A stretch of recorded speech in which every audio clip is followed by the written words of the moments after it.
Just like I did with Greg, we are counting the 3, 2, 1 down on Wayne's World, and that's Greg Smith over on our Funny Book Forensics podcast, which Paul is nicely wearing the t-shirt for, or the sweatshirt hoodie for. He got a deluxe hoodie. Should make those available for sale. Maybe someday we'll have merch for this podcast, which is Abs at 50. Welcome back, friends. We are on to another episode, and we're going to give you a little update today. I'll also give you the famous video body update soon. So, probably this weekend, I'll record that for you too. We saw a lot of people looking at that on YouTube. I didn't know I was so sexy, Paul. Well, I don't know that 44 counts as a lot of people, but it's not zero. It's not zero. Clearly, people just wanted to check out this body. That's why. No, It in is all noticeable. It seriousness, was noticeable it is a noticeable for change. sure. And I do appreciate, I'm just saying, I appreciate you checking it out, not looking at my body per se, but just checking out the update and the progress. We're not doing it to show off. We're simply doing it to show progress, right? We want to show people that when you make a change, you make the commitment, things change. Yeah. And also saw, I give more props to this guy, but I saw Nick Legs do an update. He had a little minor surgery and only gets to use one of his prosthetics. And if you don't follow this guy, I should get the links in here somewhere to follow Nick because he's an absolute inspiration. Other thing too is this is how much of an absolute inspiration this guy is. So I did the workout with you today. I thought I did pretty well on my workout until the very very end when I was tweaking my knee a little bit.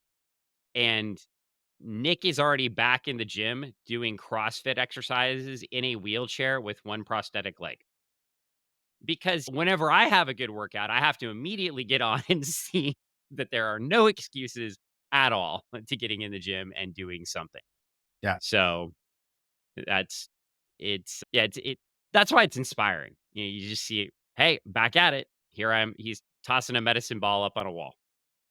There you go. So you get thrown around by any inspiring people lately?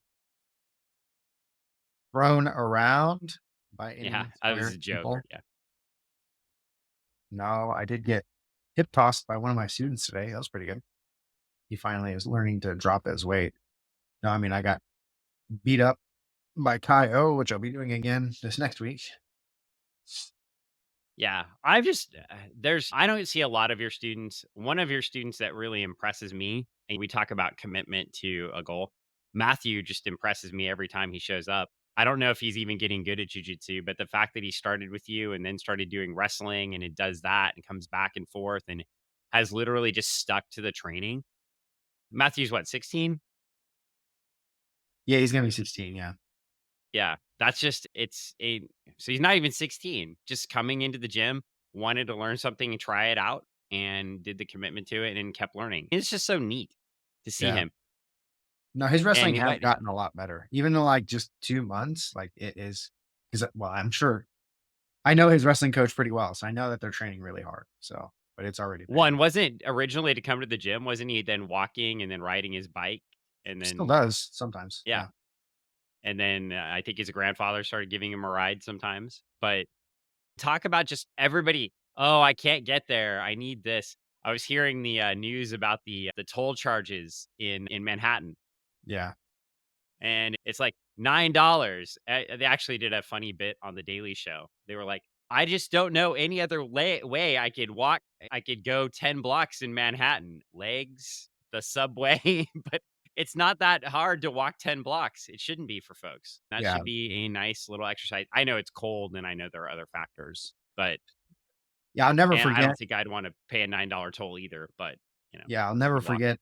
I think this happened when I was in Tulsa. It was like, and you know how Tulsa, how people in Oklahoma are. Yeah. But he's like the guy from New York. He's like, how many blocks away is it? 10 blocks? Come on. Tell New Yorkers 10 blocks, they'll laugh at you. And it's like, no one in Oklahoma. I was like, this restaurant's 10 blocks away. They're not walking. So it's You definitely a cultural thing. Do you remember the year in Oklahoma my car was broken and I rode my bike all around Lawton in the 100-degree weather? Yes, it's terrible. It's terrible heat. Yeah, I had a car friends that had electrical problems and the mechanic just gave me back the car. Yeah. It didn't even charge me. It's just, "Here's your car back." I have no idea what's wrong. I was like, that was fun." But yeah, I think it's back to that whole notion of we'll complain about things or say we can't. Sometimes the solution's right there. just walk it. I just that was the one. Yeah, New Yorkers. I always thought they walked everywhere. Yeah, I don't know who owns a car in Manhattan at this point. Like, why bother? Yeah, I think how expensive it would be just to maintain the car. Yeah. I mean, I can only imagine. I mean, Park parking it. is so bad in Seattle. I can only imagine what it's like in New York. Yeah, my parking in Seattle for work's $170 a month. I can't imagine what it'd be to have a like garage space or a car space in Manhattan to live there. Yeah. Uh, but yeah, there we go. There's a lot going on. There's other news we're not going to talk about, but that's the fitness news I saw that people were walking, not walking, being mad because they couldn't drive in. I guess I did see a clip of the news and the woman on the news is it what's the Lincoln Tunnel? I was trying to remember. I was about to call it the Manhattan Tunnel. It's how well I know New York. They're like, it must be working. The Lincoln Tunnel like is moving in the morning. So maybe their initiative worked. Maybe they actually did encourage people to stay off the road. Yeah. I was also watching a Super Friends episode from the 1970s that was talking about global warming. Mm. Yeah, it's not a new concept as much as Yeah. people claim. Oh, yeah. And even the Super Friends knew. Apparently, they didn't because they were tricked into causing global warming Mm. by the Legion of Doom. It can happen. Maybe we should review that episode sometime, but on Funny Book Forensics, not here. So I want to do a quick update. So we just wanted to go back and show you where I started. So we started the journey back on my birthday, weighed in at 211 pounds. And you can see my body fat percentage was at 29.8. And one thing Paul and I are going to talk about again, because I keep bugging about it, is this muscle mass issue. And you can see the basal metabolic rate is actually going to go down a little bit on my update. So we should mention that too. My body's trying to fight me now, Paul. It's I don't like all this weight loss. We're going to fight with you now. But I don't think we're going to be adjusting my calories because I'm consistently losing. Yeah. You're on. Yeah, you plateaued through the holidays, which was good, and you're back on track going down. So Yeah, and I actually did really well through the holidays. Yeah, I did have a couple of big meals, but I tried to average it throughout the week like Paul suggested.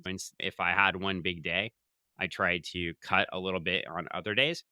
And that's also having that range, that 18 to 2200 range. It helps too because you can stay at the bottom of the range, right? If you have an off day of food. yeah, And I will say today, once I weighed in at 192.8, which was a loss, I think I edged a little tiny bit over my 2200 today. I think I was got up to 2350, but all week I've been sitting around 1800. I had a couple extra tater tots tonight. yeah, yeah, and that's not the worst thing, especially like having that range because it's exactly like you're talking about. Is not every single day is going to have the same level of activity, same level of stress, same level of cortisol, emotional response, all those things, all the different hormones that are going in your body just aren't going to react the exact same way every single day. Yeah. And your workout might not be as, like, on Wednesday, you cut it, I don't say you cut it short, but you're having trouble breathing because you didn't have your inhaler and we hit the bike. Yeah. And, today's workout probably expended more calories than that workout. And so it's okay to make a small adjustment. One, the workout today was consistently higher, higher heart rates, but like what would not aerobic heart rate, but a workout. It's like in this, I was in like the third tier today, probably Yeah. most of the workout. Like not super high, but like that 125 to 130 beats per minute for a lot of the things we were doing today. Whereas a lot of the workouts, my heart rate's a little lower and it builds through the workout. You hit me right away with the heart rate today. So Yeah. throwing a bag around. But we can see the update all the way down from 211 to 192.8 weighing in today. Body fat below 26% now. We're at 25.7. The muscle mass went down again. So we've lost 4 pounds. So I've lost about 19 pounds, right? And four of that, according to the scale, is muscle mass. And then you can see the basal metabolic rate that the is calculated by the scale is 1806. I might want to go back and do my own calculation. That's about 100 calories per day down. So that's just interesting. It's interesting how your body will fight that, right? It's Yeah. And again, not to just reiterate the same things over and over again, but this is also based on whatever proprietary software that this very inexpensive, I don't want to say that it's cheap. It's not cheap, but it is not a high calibrated, extremely expensive piece of Yeah. technology. So the fidelity of the technology can, it is imperfect. I will say though, when we started, the handwritten calculation for basal metabolic rate was very close to what we calculated there. Yeah. And But this one is actually closer because I think we calculated around 1800. yeah. And physiologically, it makes sense that your body is going to lower the resting basal metabolic rate because it's starting to get not massive. Again, that's why we're doing this whole thing, is to show that it's not through massive calorie deficits, but you are in a deficit. Like, you have to be in a deficit to lose weight to a certain extent. Yep. And so your body's going to be giving you signals to say, hey, there's a little bit of scarcity going on that we're not used to, which doesn't happen as often in modern society, right? So you are going to get some physiological responses, necessarily be burning the same exact amount of calories as you're losing weight. And I will say, I want to finish up. There is one figure on here because I haven't shown the chart that we've never mentioned. BMI. We're never going to talk about BMI, are we? No. Because it's a junk metric. It's hot garbage. Don't utilize it. Body BMI, fat percentage is yeah, far more yeah, important than BMI. yeah, BMI is not going to, on a personal individual level, BMI is not going to give you much meaningful data. And by the way, you all watch, when I get down to 15% body fat, it's still going to say that my BMI is either high or in the warning zone Yeah. because the way my body is shaped and my muscle mass. So it's just a little silly. Okay, so that's our quick update. But I did want to, Paul and I were going to talk about protein intake today because I keep having the question about muscle mass, and I may need to start paying attention to the protein a little bit tighter. But I want to get into the philosophy of protein. I also want to say intake. I also want to say before we started, and Paul and I talked about this very briefly before we started tonight. I want to stress you need to eat foods that are dense in vitamins and minerals as well. Your entire journey shouldn't just be how much protein can I get into my body. One of the foods we started talking about are egg whites. And if you I went to an article getting numbers, and it mentioned egg whites as a high source of protein. That is true. Egg whites are a high source of protein. You also will go bankrupt trying to utilize that protein source right now. If you try to buy it, I believe I looked at eggs today at the store and they were $26 for 5 dozen. So good luck with that. You can buy the egg whites in the carton, right? And mix them in. But I would put, and you may disagree with me, but I would put egg whites in the supplement category. I would say that egg whites are a protein supplement and I wouldn't utilize them as a pure food source. So if you were trying to get your protein up for the day, you might utilize something like egg whites. But that would be a supplement to the good, yummy whole food meals that you ate throughout the rest of the day. Because you're taking the part of the egg, which is the yolk that has all the vitamins and minerals in it out. That's why it's a supplement. You're Yeah. taking away part of that whole food. I don't know why I'm So, just off on egg whites today, but I feel like I need to talk about it. yeah, I have several thoughts on this. Number one, this stumbles into what I think has in, fitness and nutrition circles is an ongoing, uh, I don't like saying hot button issue. I mean, come on, it's not that hot button of an issue. It's eggs. But It's I hot think, if you try to get them from the store. yeah, I think, You're probably at a felony class if you tried to shoplift eggs now. Like, yeah, no more misdemeanors for that. It's crazy. yeah, it is. Thank you, avian bird flu. So there was some previous literature that people had touted about eggs, like egg consumption being correlated with increased cardiovascular instances. And as far as I can tell, that's been largely refuted because when you control for the manner in which people consume the eggs, so when people are eating those eggs, it was self-reported, and it was self-reported as a large part of the SAD, right? The standard American diet, which is going to be incorporating eggs in ways that are in and of themselves in a hypercaloric state. But when you actually tease out the data and you look at when people are actually eating eggs that are, prepared separately and are part of what I would say balanced nutrition, if such a thing exists, then you actually see that people's cardiovascular instances tend to go down. And so I think that, the key there is like with everything is it's about moderation. What I would say my personal beef, you were asking me before the podcast, like you don't really remember a time in which, I was just eating egg whites.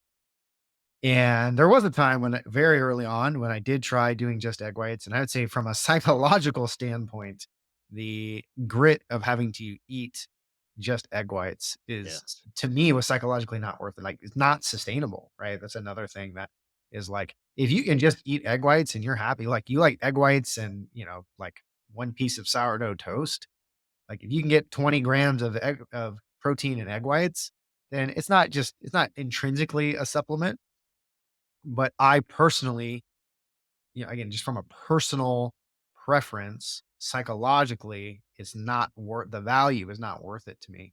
But I think your point is well taken is that the yolk does have some of the best, phytonutrients, some of the best vitamins and cholesterol. That's another hot button topic that it stumbles into.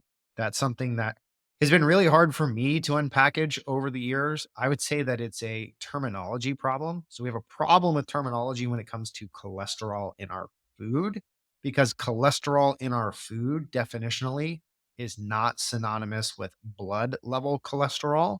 And Yeah. that's something that I think is just inherently confusing. It was confusing to me forever until it was kind of unpackaged for me and explained to me um, that those two things don't mean the same thing, right? Like just because you're consuming a food high in cholesterol doesn't mean that your cholesterol per se goes up, right? Yeah. They are not like a one for one direct correlation. And I don't pretend to have the medical background to completely unpackage that.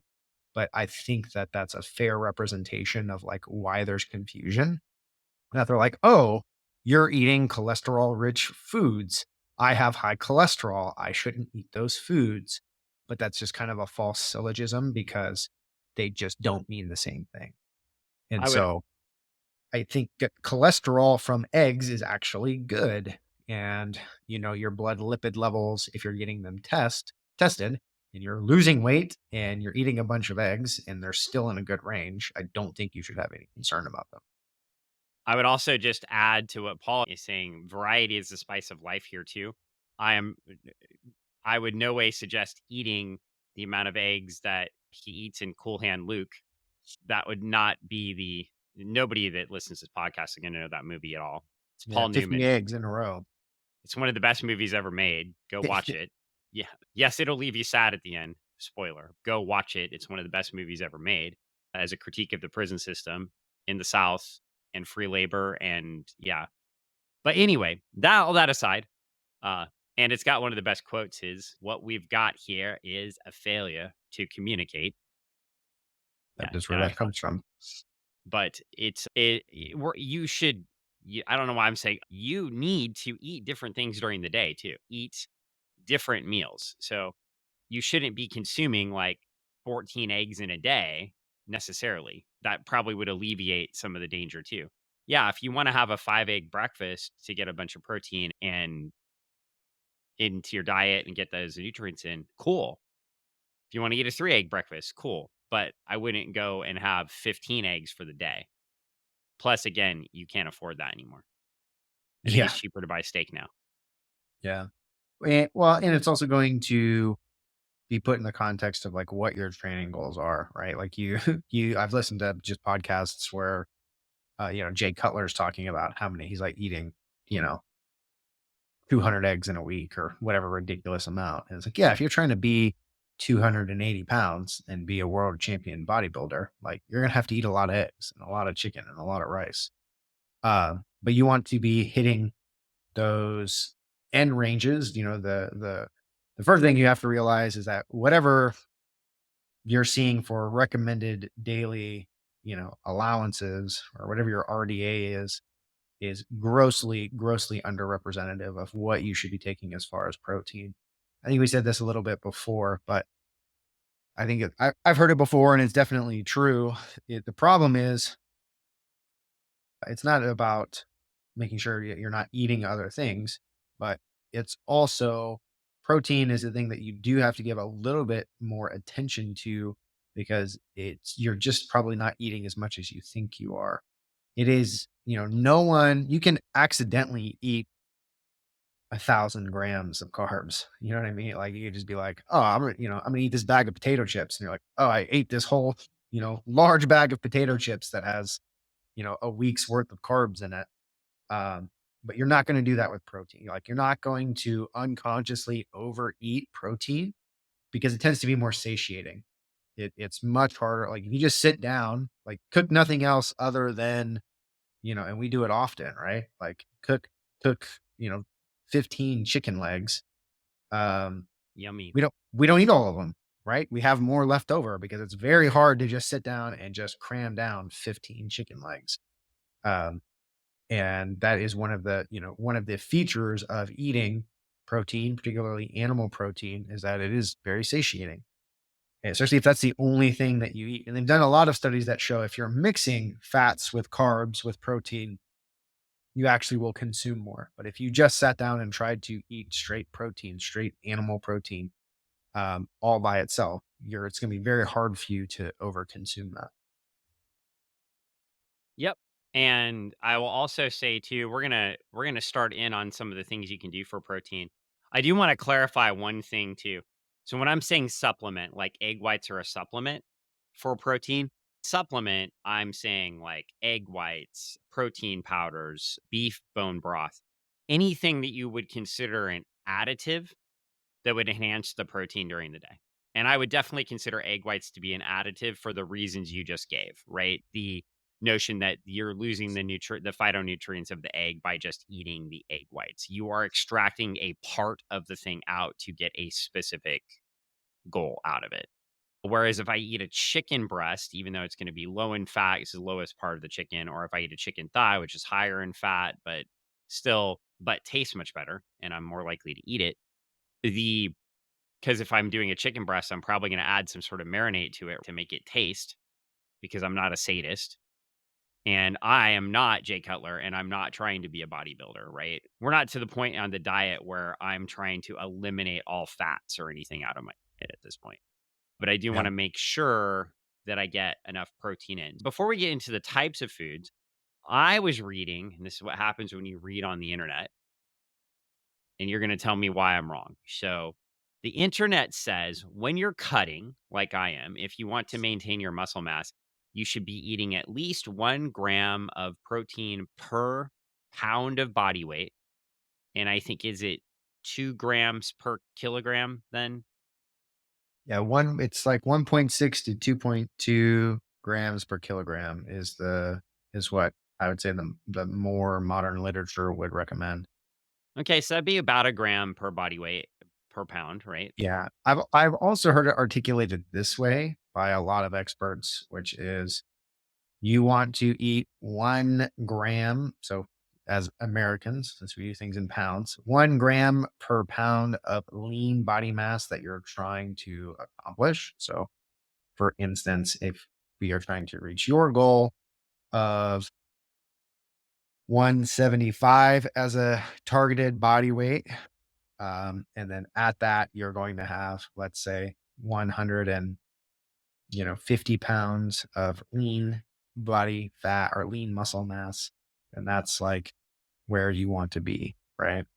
So let's go to the chart. Yeah. So we're saying I want more muscle mass than I have now. So I should eat to what I want. Is that what you're saying? Yeah, you should be eating towards the desired goal. So let's say you're at let's say that this is accurate, and I'm not saying that.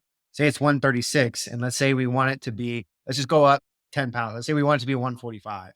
then you should be eating at least 145 grams of protein a day. And so let's put this in its true content, right? Or true context is, when we're thinking about like what is protein, protein is a sequence of amino acids, right? So amino acids help they when they break down, they help you build and repair muscle tissue. So it's reparative. Okay. And what I have come to learn and what the science is telling us, and I don't have any hard and fast numbers. I don't know that we have that information or if there is a real expert out there who knows this information. But what I know is that as you get older, right? So this is abs at 50, not abs at 20. As you get older, your body becomes less capable of being as efficient, I guess, at converting that muscle protein synthesis. So you actually, for various reasons, environmental, health, breakdown of the gut lining, whatever it is, I'm sure that it's multifactorial as to why you get older, your body becomes less efficient. I think it's just whether it's, deactivation of sirtuin or whatever it is, whatever those processes are, as we get older, we're less efficient at synthesizing protein. And so you actually need to eat more, right? And I don't know what that adjustment looks like. Like all I have heard is you become less efficient. So, that recommendation might be given to people who are in their 20s or 30s.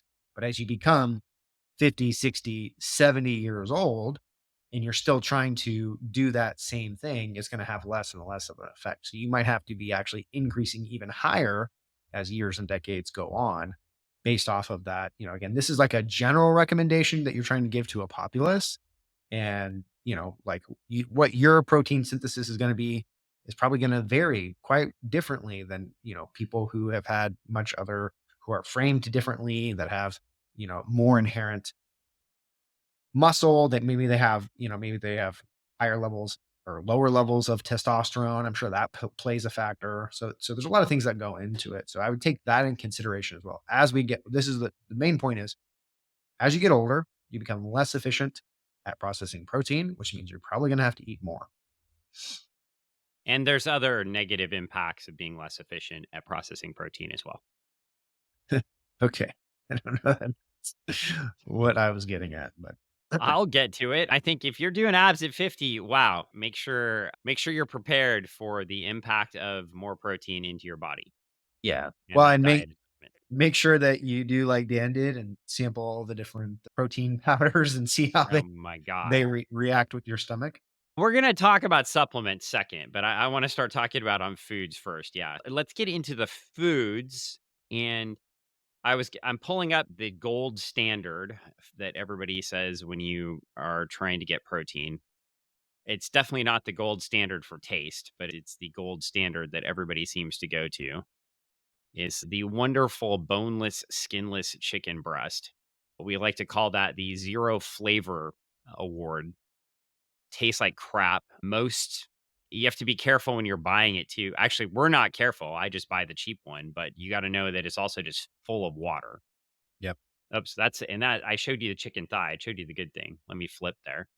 The chicken breast. So 4 ounces, 120 calories, and you get 26 grams of protein.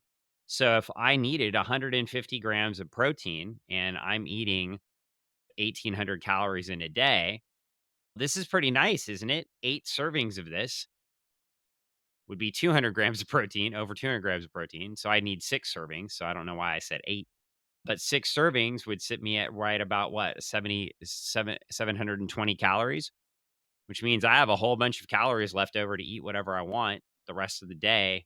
And I've got my protein done. Yeah. Chicken and broccoli. It's tried and true. Not enjoyable, but it's tried and true. I did it for a Yeah. while. Chicken, broccoli, maybe some rice there. Now, you are going to want some fiber. And trust me, you're going to want some fiber in your diet, unless you're trying to go keto. But we were talking, you don't want a real explosive situation. So you do definitely want some fiber in your diet. And that's where rice and grains and beans and broccoli, as Paul mentioned, like things like that come in. Though broccoli, I feel like does a number on your digestive system. It can be interesting. Yeah. Supposedly, broccoli sprouts are supposed to be amazing for you. Like, And we've done things too. Remember, we used to get the broccoli slaw, yeah, the big bags of that. I should get that actually. We haven't gotten that in a long time. That's not that bad for you. I don't even remember where we used to pick it up. Probably at something like a chef's store or something, right? yeah, But and not a chef. When I say chef store, we're talking like the bulk thing that's not Costco. That's free to go in, not something fancy. The second thing I pulled up is chicken thighs, and I believe these are skinless here. I do like to eat the skin and take a little bit more fat intake, so that adds a little bit of calorie. But as you can see here, if you'd like the fatty portion of the chicken, it goes up to 150 calories, so only 30 more calories. It drops in protein a little bit down to 19 grams of protein, but you could easily do, and this is the point about eat. We like to say you can eat anything, but not everything. Well, if you want to, if you're not trying to be Jay Cutler and you're not trying to be a bodybuilder and you would like your chicken to taste good and not be dry as a bone and not to, I know people say they cook chicken breast well. Have you met somebody that cooks chicken breast well yet? uh, They claim to. It yeah. tastes really good when you dump a half gallon of teriyaki sauce all over it. Yes, I do like chicken teriyaki. I like dark meat chicken teriyaki much better than white meat chicken teriyaki. You can always tell which teriyaki restaurant's authentic because you're going to get the dark meat chicken teriyaki instead of the white meat, unless you request it and you're some sort of sadist. But anyway, you can see the difference here. The reason I pull up the nutrition chart here is just to say, so for what if we did 6 servings, right? I said 6 servings over there, 6 servings over here.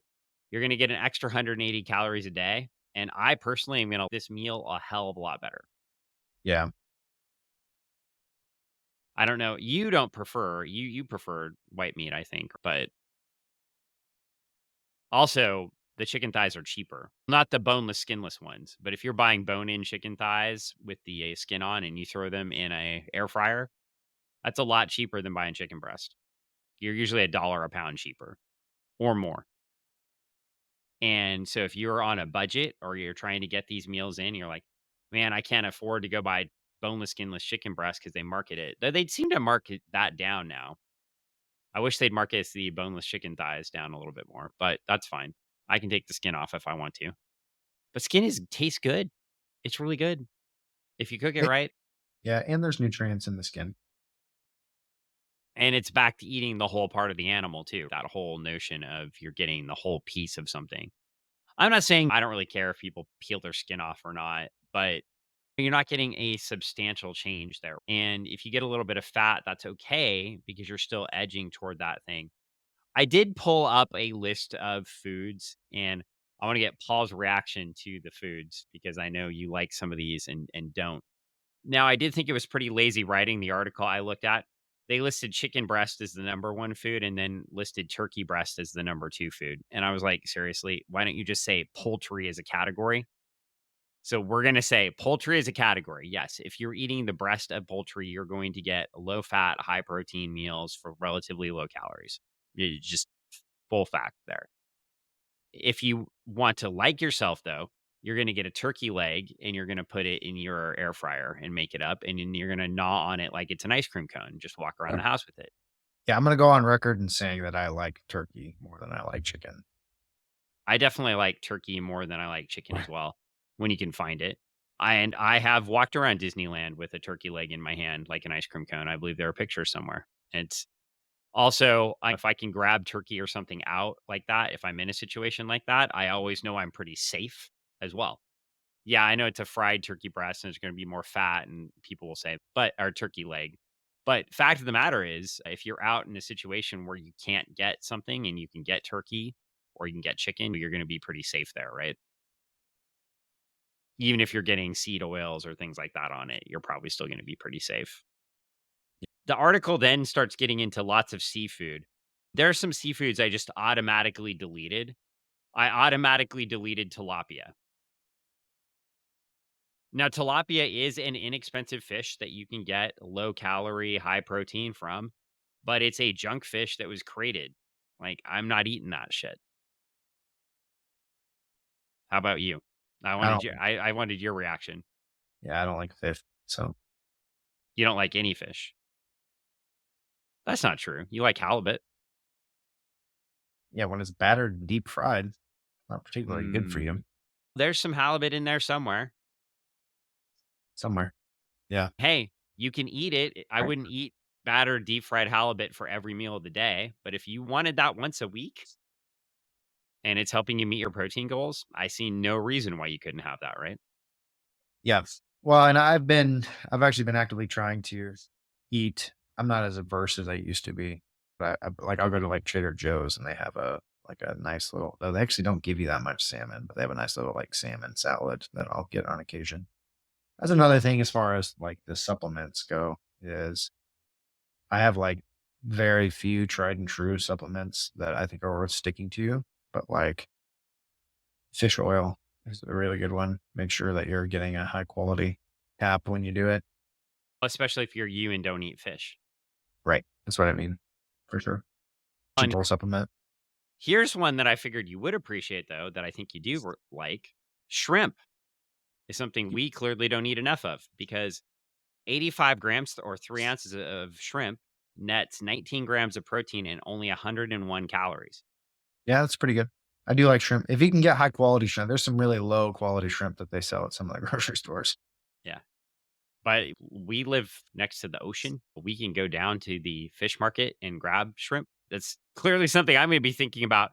I'm learning in this podcast. I don't have enough shrimp in the house. That is definitely something I should be eating We more don't of. eat shrimp regularly. This is true. And I know you're not a tuna fan, but you are a sushi tuna fan, right? Yeah, I So raw I tuna. despise canned tuna. Like Yeah. the smell of it makes me sick, but I do generally pretty well uh with most sushi. And you don't like the smell of cooked salmon usually, Not my favorite. No. I but the again, taste is fine. You just don't like the smell.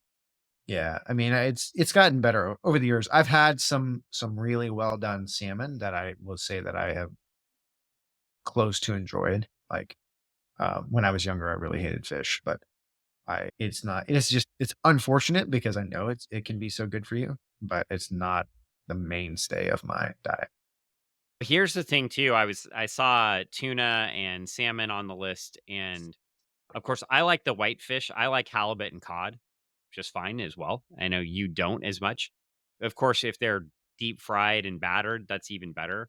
If you wanted to, though, I think if you're on a diet like I am and you're reading labels, just be careful about reading labels.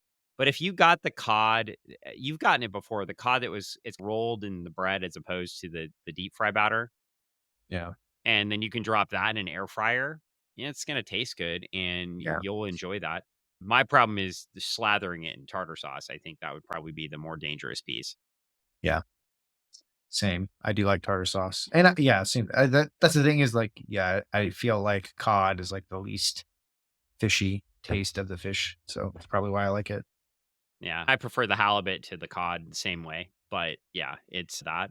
Also, one thing you're thinking about too, if you're looking at these foods and you're out and let's say I'm at a grocery store and I'm out somewhere. Most grocery stores, I shouldn't say most, our grocery stores around here are inexpensive one, Winco and Whole Foods. So you go to each end of the line. Both have people right there making sushi and I can get a sashimi plate. So I don't eat avocado. It just makes me sick. It sucks. I love avocado. It's so delicious. I think that avocado is one of the most healthy, nutrient dense, wonderful things you can have on a diet. So go for it if you can eat it. I love avocado. I did an elimination diet eating at Mexican restaurants, eliminated avocado, and it turned out that had to be it. Like my stomach kept hurting after eating there, and that was it. And guacamole is one of the greatest things. So these are things I miss personally. Most of you can have it though. So sushi could be an option. Also, sashimi. If I'm out at a grocery store and I need a quick bite and I don't have food with me, that's something that's easy for me to grab. I can grab sashimi, right? Half tuna, half salmon. Eat that. I know I'm getting the very healthy fish, high protein. The rice is going to give me some extra calories for the day. So some Yeah. carbs, but that's okay because I'm balancing that. And there are things that you can grab and go. So I that's one other thing with fish that I like is the fact that I can grab like sushi or a sashimi platter for me, and you could grab a sushi roll and you're gonna be okay ingesting that protein there. Yeah. And I know you said it, but it is important to emphasize that we are spoiled in the sense that I think that, we can trust that it's pretty high quality based on our geographical location. This is not something that every part of the country is something I would recommend doing. Like if you're in a landlocked state, not recommending you go down to your local. Like the worst is when uh like gas stations have sushi or something. I would never ever consider eating that. But Yeah, that's terrifying I to me. I Yeah. have I have tried the sushi at Winco and it is acceptable. Almost good, I would say. The problem is that we have such really good sushi that you can get that, it's a Yeah. relative scale, but for like $15, same thing. Yeah, I want to have a craving for sushi, want to hit my protein goals, and I don't want to spend, $60 at a high-end sushi restaurant, then that's the way to go. Yeah, and I'm getting the sashimi, so I'm just getting the cut pieces of fish on rice for me. Obviously, and I'm getting stressed is if I'm going to a high-end restaurant, the sashimi is going to be better. Right. But it's good. And other things, I wrote down a couple of other things. One, I did write down ribeye steak and a flat iron steak. Steak seems to be battered around. Beef seems to be battered around and left off a lot of these lists. I'm not really sure why. We get some stuff from Butcher Box. So Butcher Box has a flat iron steak, but you can get a flat iron steak anywhere. 3 ounces is 16.7 grams of protein and 129 calories. So you do take a drop from the you take a little bit of the drop from the chicken breast, which is 27 grams. So it's about a 9-gram drop. But I like steak and it's delicious. And you're still getting a pretty good bang for your buck there in your 3 ounces. A ribeye didn't drop the protein, just ups the fat a little bit. But you can still, you're not just linked to chicken and poultry and fish. I think that people get trapped into that too. Beef is actually good, and beef is going to have more iron in it, which is going to be good for you in other ways. And especially, and this is just one I know working with my mom, postmenopausal women need that iron. Right. And so don't abandon beef.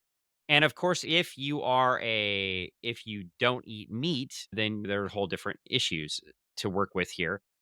But you can still do pretty well for yourself from a calorie standpoint. So I pulled up kidney beans, and for 3 ounces of kidney beans, it's 7.4 grams of protein and 108 calories and a lot more fiber. So now you're getting the fiber into your diet too. So if you're eating a lot of beans in the day, you're not having to eat another food to add to the fiber. So all the first few food, all the other foods we've listed, you're going to be wanting to eat something else, whether that's your broccoli or spinach or beans or rice or potatoes or something to add fiber into your diet. You can also take a fiber supplement, but we would recommend first attempt to eat the fiber from your whole foods into your diet before supplementing, and then go to the Yeah. supplement second. Yeah. And I think that, that always brings in the discussion of speaking about beef. I talked earlier on the podcast about your body not being able to synthesize protein as well, but that also means that you're going to want things like chicken and beef where the bioavailability of the protein is higher. I think there's enough objective data to conclude that meat, that animal based proteins are going to give you a higher concentration of the amino acids that you need to help build muscle, specifically leucine. That's something I always ask Zach, my wrestling coach, about. I'm like, where do you get your leucine from, dude? Like, I don't know what you're eating because, I can 100% with confidence tell you, is it possible to get extremely strong and not eat meat? Yes. Yes, it is. Boy, do I have a guy for you, right? That's But the vegan legend, right? yeah, And he's an you outlier though. He's Instagram. an outlier, Yeah. and he could probably subsist off of the tears of all of his battered foes and still be immensely strong. And I did. Oh, go ahead. Yeah. Sorry. I didn't mean to cut you And I off was just there. going to say, so I think that, as time goes on, we'll probably get more data on this about, you know, what are the trade-offs for veganism in, say your 70s, right? Like if you're already struggling to get your protein and you're 70 years old, you have a lot of considerations because you probably are worried about your heart health. And so your doctor is probably like, hey, red meat, does have some correlatives. But it goes back to the confounding issues is that it's just like there's not a lot of people who are just eating the carnivore diet for 50 years at a time. It's hard to sustain, especially in our, plentiful and bountiful society. And same thing with veganism. You take veganism to an extreme, and there are lots of people that have very serious negative repercussions from that. And so it's going to be individual based on whatever your medical provider is telling you. And, if you can get the good news is things like, lab tests and personalized medicine, I think are going to get cheaper and cheaper. So you're going to be able to do a blood test and it's going to say, hey, you are deficient in these nutrients. And these are the animal slash plant proteins and foods you can eat to directly get those levels back up. And so I think that's going to change more and more as time goes on. But, I just think that as a matter of fact, you're going to get more high quality protein for building muscle out of animal protein. And so you should factor that into whatever decision that you're making. And I did go ahead and pull up some lentils so people can see the difference here on the nutrition facts. Paul's a big fan of lentils as a legume or a bean to eat and Potassium and see 12 folate. grams of protein for one serving. Yeah. And you brought it up earlier, right? So you're looking at, the just calorie for protein input, right? You were looking at 120 calories for more than double the protein, which is exactly the point, right? And so sometimes it's just hard. Like if you're only eating lentils, it's harder to get to that 100, whatever your number is, 175, 150 grams of protein. You're going to have 10 servings of, 6 cups of lentils to try to get there. That's a lot of lentils, man. That's a lot. Yeah. Like I like lentils, but that's a lot of lentil soup, a lot of lentils to be eating. And that's also 1,400 of your calories, right, for the Yeah. day of your 18 to 2,200. But the good news, though, as you can see, you will get your iron taken care of for the day for the most part. You'll still get a lot of iron by doing lentils. So moving to that, you can also get, obviously, you're going to get a lot of dietary fiber in that as well. So again, that was one of the things I'm pointing out. If you're eating here, you don't have to supplement with additional fiber somewhere else. In my case, I probably should be eating some potatoes, something to get fiber, right? Potatoes, rice, legumes, something, broccoli to your point, like something else to get fiber. But if you're eating beans for the protein, you're eating the fiber at the same time. So the good news is if you're like, you can throw some carrots in there too, get a little bit more, but you can do a salad on the side or something like that to get you the nitrogen in your body you're always talking about and things like that, as opposed to just having the meat plus the beans plus this or the meat plus the potatoes plus this. A- And I also want to say too, potatoes have gotten a terrible rap. I don't know why. As I've been back on this journey, the more I look at potatoes versus rice, potatoes actually weigh out pretty darn well.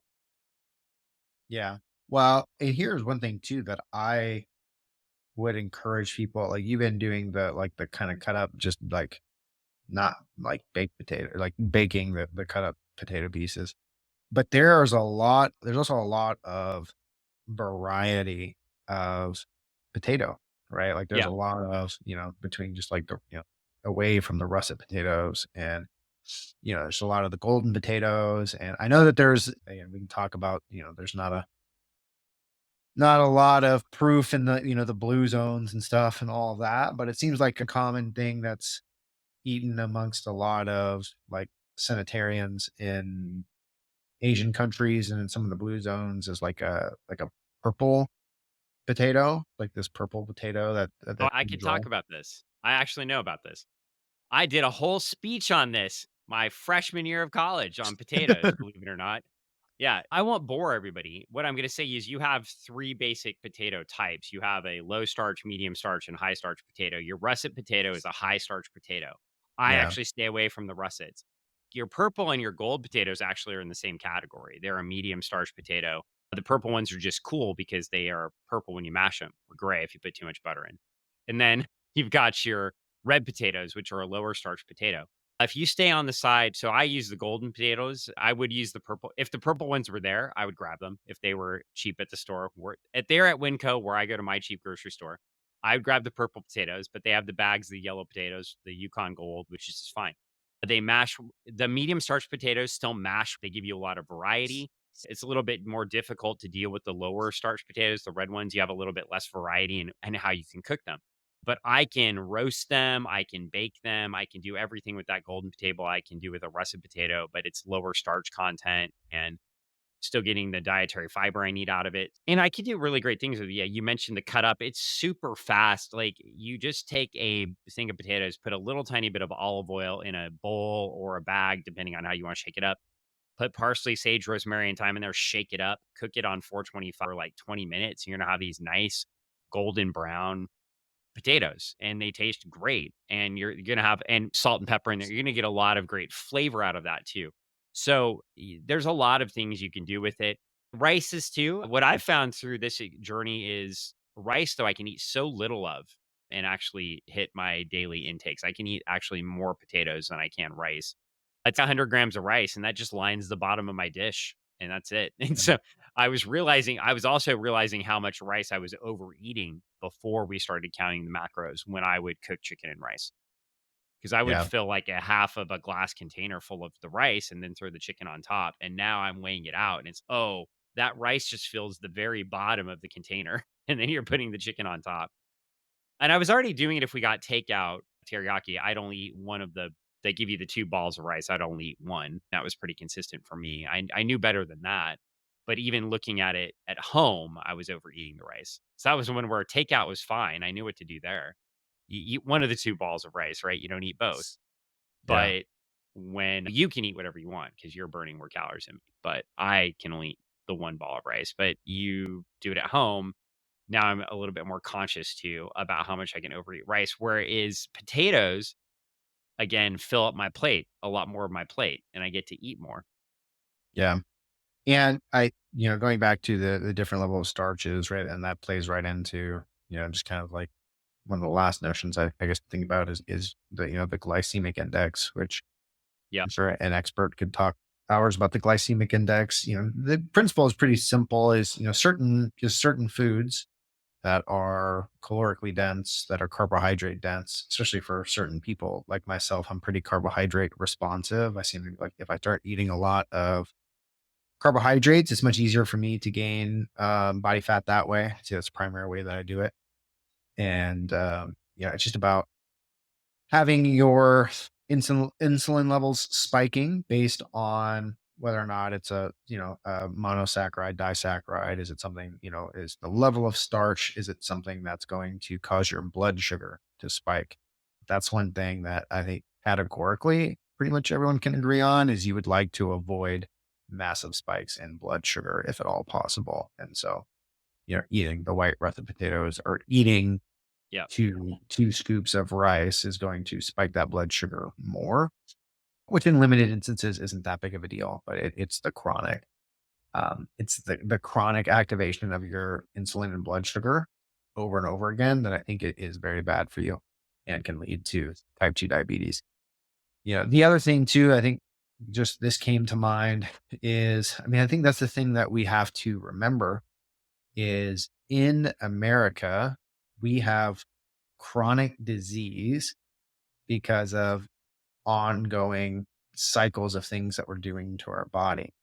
So, there's a strong back and forth that I've seen between experts in the field of longevity when it comes to, oh, well, if you eat red meat or high levels of protein, you're going to get, this thing called mTOR activation, right? Which is just like this pathway that's activated in the body. And I think the best explanation that I've heard on it is, you have to understand with a lot of responses in your body that acutely, meaning in a very short window, it can be very beneficial, right? So it's like if you take in a massive carbohydrate dump, it's good for your blood sugar to normalize itself for your insulin levels to spike because it helps bring you back to a level of homeostasis.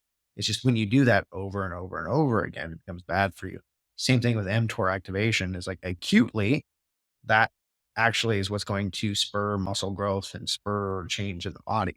But it's when it becomes a chronic activation, when it's, it's like turning a light switch on all the time, that has negative consequences. And so I think when you're eating, if you're worried, if you're diabetic or pre-diabetic, like, I forget what the number is right now. I think it's like, 40% of Americans are either pre-diabetic or diabetic at this point, which is an insane statistic to think about. And so if you're in that field, when you become, and this is, like for you, a lot of it's been the byproduct of just measuring it, right? Like measuring it is Yeah. just giving you more information. And so, you know, doing the measuring, what did I say early on is like, if you can't measure it, you can't manipulate it. And so same thing with your own blood sugar levels, your own muscle growth, your own protein synthesis. If you're not measuring it, you don't know like what cycles your body are going through. And that's why, diabetics have to measure their blood sugar and they have to take insulin because their body has, deregulated itself over time. And so if you're doing early interventions through diet and exercise and lifestyle, you'll start being in tune with how your body should behave in those scenarios. And then with that in mind, I think there are some traps people can fall into. And I wanted to get into protein supplementation really quickly before we end here, because there are some traps. And since you were mentioning this now, I'm going to start with the biggest trap. And I was going to go backwards and talk about the protein supplements, the best ones, but let's go backwards. Let's talk about the biggest traps.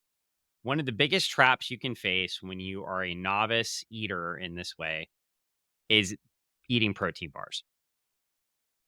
And if you're not careful about which protein bars you're buying, and most of the time that you go grab one, you better just know you're eating a candy bar Yeah. with extra protein in it. And I'm going to show you what I ate today. Now, I made a conscious choice to do this because I threw a couple of these in my desk from the store because they were a better option than what I had available. But I know what I'm getting into with this.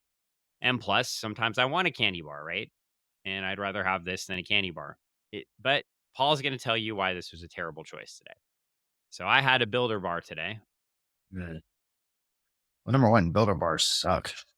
I don't like Builder bars. Oh, I actually like the way they taste, but That's here. 9 grams of fat. So we have 6 grams of saturated fat. It's a lot of saturated fat. 3 grams of dietary fiber, 17 grams of sugar, and it's all added sugar. 100% of the grams of sugar, are all 33. added. Yep. Yeah, 33% for 20 grams of protein. And really, the sugar is just to make it more palatable. That is one thing that if anyone was eating protein bars 20 years ago, will tell you is they were atrocious. They were just so bad. There are a lot better ones today, but yeah, right to this point, I mean, at least here you are getting the 20 grams. I've seen ones with macros like this where you're still only getting maybe 10 or 12 grams, and those probably just aren't worth it. You want to be getting like 15 to 20 grams. It's probably the last thing that I talk on is this is something that I've been struggling with based on like how I manage my weight. Cause usually I manage my weight just through a lot of intermittent fasting. That works well for me. But I've been trying to focus on getting stronger and getting my muscle mass where I want it to be. And it seems that the best way to maximize protein muscle synthesis is to have like 4 meals that have 40 grams of protein in them, which is just really hard for me to do throughout the Yep. course of a day, the way my life is structured. So I struggle with that. And so protein bars can be a way to supplement that. But I think you want to pick one. Number one, that it does taste good. So there are tons of options. I like the Crunch Bar, with the Irving Crunch Bars or whatever. Those are like my favorite ones. Their macros aren't perfect, but they're pretty good. They're pretty well designed and they do taste really good. So you're getting like 20 grams of protein there, and then you want to have something else that you're taking with that protein. But I think you want to try to, I guess the main point there is that you're not going to get the most for your efficiency if you're just sitting down eating 120 grams of protein in one meal. Like it's just not going to give you the maximum output as if you were breaking it up into 4 meals. And so for a lot of people doing a supplement like a protein bar is going to be the way to accomplish that, and that's totally fine. I do it all the time. I would just say there's a lot of, this is where the food industry gets into it, right? There's a lot of like, I don't want to get too much into it, but just like Kmart brand things that say that they're protein bars that really are what you're talking about is like a glorified candy bar. And then there are some that it's like, okay, again, you have to look at the macronutrient content and say, all right, is this number one, does it taste good enough for me to actually eat it and feel good? Okay, great. Now, are the calories that I'm taking in worth it in the conversation that we've been having about hitting those those macronutrient goals of, if I eat this, then I can't have as much, potatoes later, or I can't have, or, Yep. I have to eat more of the plain chicken breast that I don't like to hit my macronutrients. And so I think that, don't just, there's so much choice and variety, like do a little bit of research and just Yep. stick to the ones that you like and just have them, or, buy them in bulk, have them around.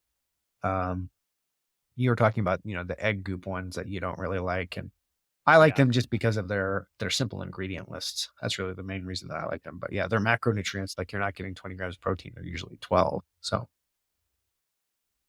Yeah. Let's try something else too. So I'm going to present an alternative to a protein bar, which is the Oikos Triple Zero yogurt.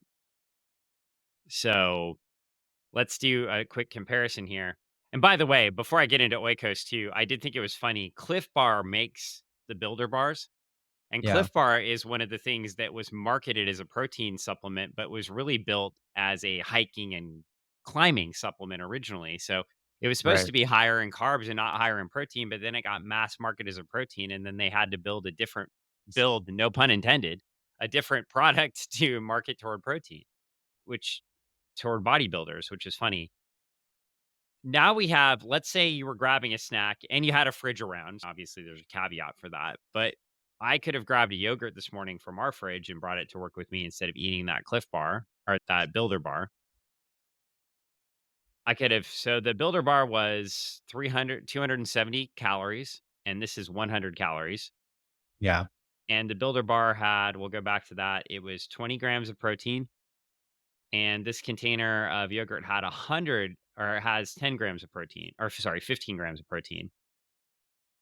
3 grams of dietary fiber versus the dietary fiber over here, 3 grams. So exactly the same. Yeah. And a third of the sugar. And no added sugar. So it's Yeah. to whatever fruit was in the packaging, right? Yeah. Or But the milk, the non-fat milk, whatever milk sugars are left over. yep. And if you're looking at supplement options here to your day, the yogurt's Yeah. probably a substantially better supplement option than the protein bar. Yeah. Yogurt is one of the best things you can do. Like it's just it's not my favorite, but I have done it in in cases of break glass in case of emergency where I really want something sweet. I'll literally just Yep. take one of the Greek yogurts and just put some protein powder in it and just whip it a ton. And you've seen me. It's not great, but it like it just maximizes everything that you need. And, going back to the creamy thing that you bought when we did with that orange protein. It does have, more sugar in it than I would like, but just as like the Greek yogurt, freezing it and putting it in the creamy, like it's really good. You really get, it satiates you, gives you the texture of it being like an ice cream. Like it's pretty good for very little work. Just Yeah, we're waiting talking and about waits the to Ninja freeze. Creamy and the frozen yogurt you can make in there. A lot of people buy the Ninja Creamies and put soft serve and stuff in there. We would not recommend that. The whole point of buying that was to get ice cream that wasn't quite ice cream, but that served our macros, which it did. Yeah. Last thing I want to talk about, because we've been on a bit, is protein powders. And I didn't bring up a bunch of pictures for protein powders, but I just want to talk through them a little bit and some of the options. Um, so a couple of the options with the protein powders, we've discovered once again that I don't deal well with whey or casein protein powder, just anything that comes from cow milk protein powders. How long ago was that study I read? That's got to be 12 or 13 years ago now. with the bobsled coach, and the coach of the American bobsled team didn't have any, straight metrics, but said based on the athletes the person had worked with, right, over time, about 20% of those athletes just did not have a tolerance for whey protein products, whether it was refined casein protein or it's just straight up whey protein. We would both recommend that if you're gonna use a protein supplement that is whey based, to get the casein protein, correct? Or do they need Um, to? Or are they fine either way? so the I'm gonna leave this one in the strict it depends when Okay. you're taking it. Okay. So I recommend, and I did this for a long time. I haven't been taking casein protein as much. Maybe I should start doing that. We still have some in the house. Yeah, I just don't like that flavor that much. It's like the chocolate one. It's just not my favorite. But in any event, um, whey protein. So whey protein isolate. If you are taking it, there's all the talk about the metabolic windows, which I think is not the biggest thing. But I do think that if you have just a blaster of a workout, like you just super high, hypertrophy, like you're doing super high volume, whatever it is, chest and biceps, whatever the show muscles are, and you've just really put strain in the muscles, taking away protein immediately after working out is going to give you that maximum benefit. Casein protein is slower to digest. And so it goes back to the exact conversation I was having before about like, what do you want to do with your blood sugar? Like, if you're Yeah. going to take a protein supplement at night, let's say relatively close to bedtime, casein protein is probably just health conscious wise has a slight edge. And just on balance, you would probably want to just, defer to that as being probably better for you for slower digestion because your digestive tract, you want it to slow down when you're trying to go to sleep, and it's going to be slower when you sleep. And so I know a lot of people and bodybuilders and stuff, really do the casein protein at night.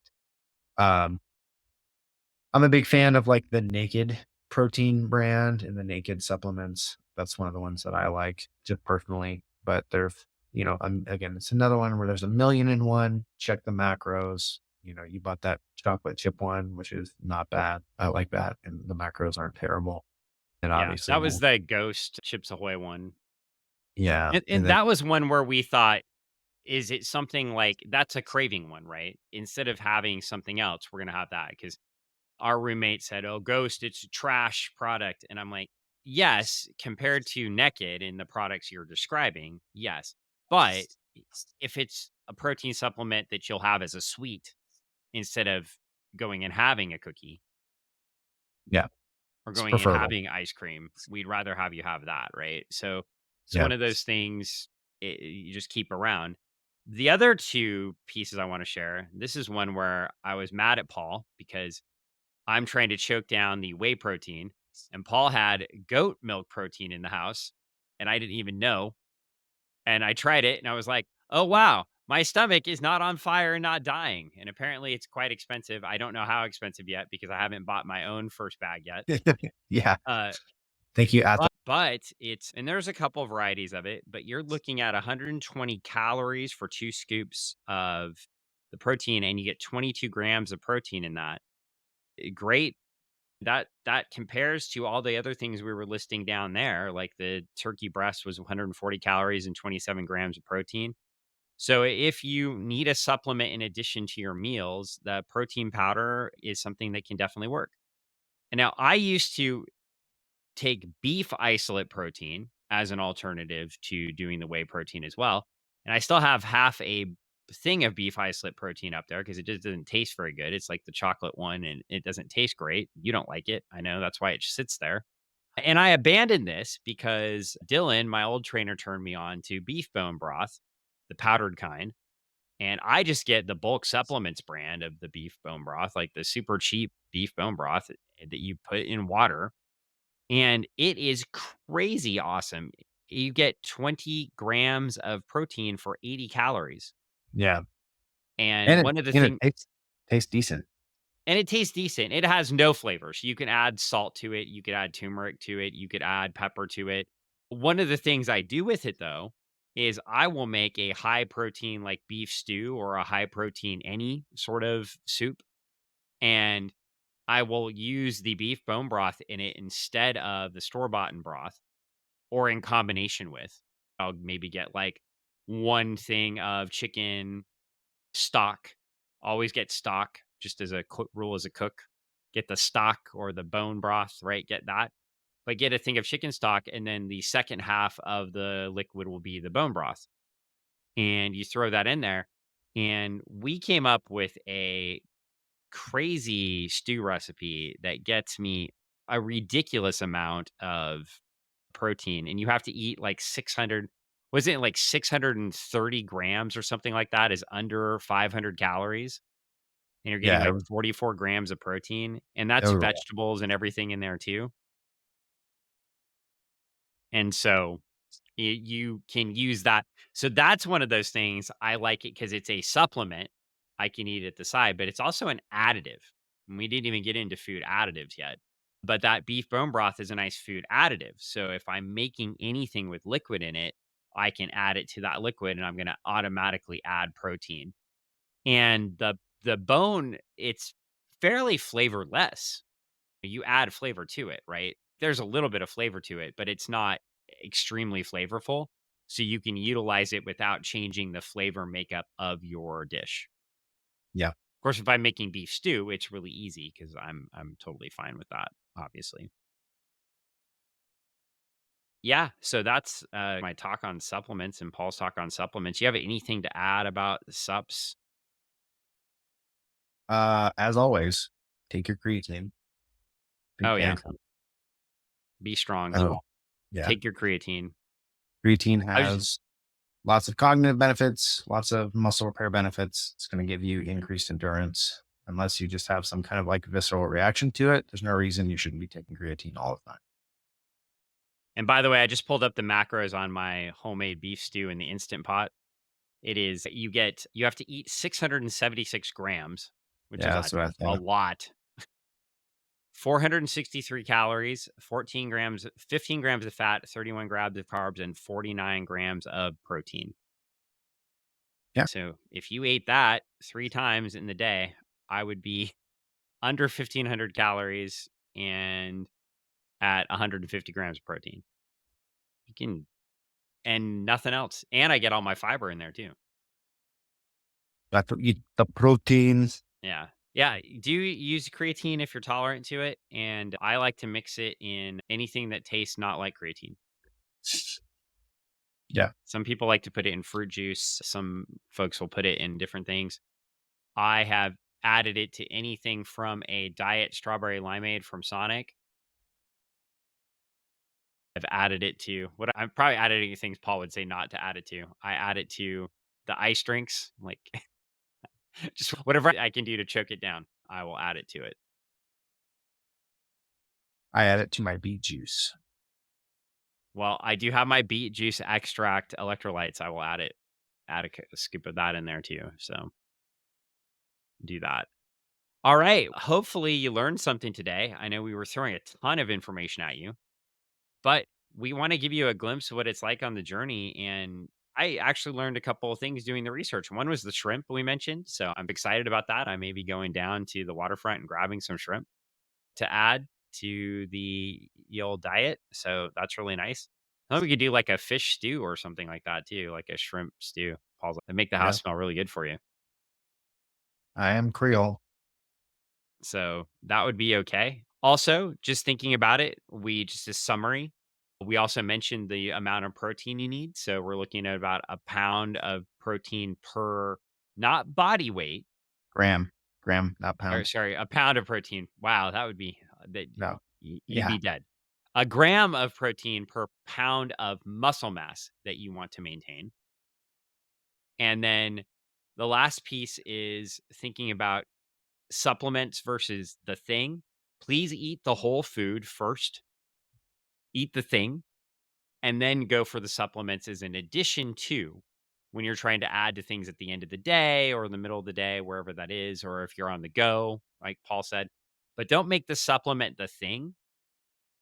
Don't eat the egg white, eat the egg. Don't eat the chicken. It's okay to have a chicken skin once in a while. You don't always have to throw it away. It tastes yummy and you can eat that whole thing. And make sure you're eating balanced meals. We're not just going for protein here. You're looking at making sure there are vegetables and fruit around, and eat whole foods, right? Don't just eat processed crap. Like the whole point of this is not to take you from eating whole foods to count to protein as quickly as possible, eating processed things. We actually want you to eat food. So we will have an episode at some point about cooking and some basics of cooking, but that'll be for another time. So, Paul, you have anything you want to plug as we get on out of here? I'll plug it for him. You can train with Paul at Certified Jiu Jitsu on Jackson slash Bridgeport Way and 27th in University Place slash Tacoma, Washington. Do you see all those slashes there? There are a ton of slashes. So you can go see all the cool drawings in his gym and you can train with Paul too. Also, I have another podcast called Funny Book Forensics I do with Greg Smith. And someday we're getting Greg on this journey. He had a little health issue, a very minor one. So he couldn't jump on the journey yet. But Paul, I think it's your job to make sure Greg shows up. All right, you got it. So we'll get Greg on this journey too. And if you want to join us along in the journey, it's always nice. You can follow us on, we are up on YouTube. We're going to have shorts. We have some shorts up already on TikTok and YouTube as well. And then you can listen to the podcast anywhere that you get a podcast. We are registered with the podcast pretty much everywhere. We also are posting on Facebook, Instagram, X, and Blue Sky. Blue skies are smiling at us. So we're everywhere. And give us a subscribe depending on how it works, a like on the other places, follow us on Facebook, whatever. That way you can get the most up to date information and we know you're out there. And finally, I will just add now, we've done a few of these. If you have a topic you'd like Paul and I to cover, send us a note and we'll do our best job to cover that for you. If you have a success story, share it with us. We'll read it right on the podcast. So let us know how you're doing on your journey and keep joining us on my journey to abs at 50. Thanks, everyone. Dan, hit the button.